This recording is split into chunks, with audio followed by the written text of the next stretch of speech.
તો મિત્રો કેવું છે, જો નેક્સ્ટ લેવલ તમે જોયું હશે તો મેં જે નેક્સ્ટ લેવલ તમને આપ્યું હતું કે બ્રેક કરશે તો ઉપરલી સાઈડ જશે, તો એ લેવલ આપણું બ્રેક કરી દીધું છે 92,670નું 69નું.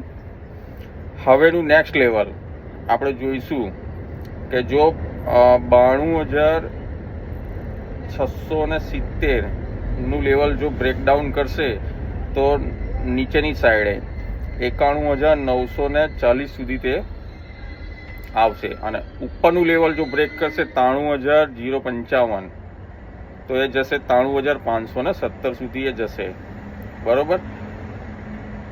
અને જો આ બે બ્રેક લેવલ નહીં કરે તો 1 અવર્સમાં એ આ બેની વચ્ચે ફર્યા કરશે. ફરી એક વાર કહી દઉં, 92,670 એટલે 92,669નું જો લેવલ બ્રેકડાઉન કરશે નીચેની સાઈડે તો એ 91,940 સુધી જશે, અને જો ઉપરનું લેવલ 93,055 ક્રોસ કરશે તો 93,517 સુધી જશે. ઓકે, તો મળીએ નેક્સ્ટ વિડીયોમાં. ત્યાં સુધી મારી ચેનલને સબસ્ક્રાઈબ કરો, લાઈક કરો અને બેલ આઇકનનું બટન દબાવો, જેથી કરીને નવા વિડીયો તમારી જોડે આવી જાય. ઓકે, તો મળીએ નેક્સ્ટ વિડીયોમાં.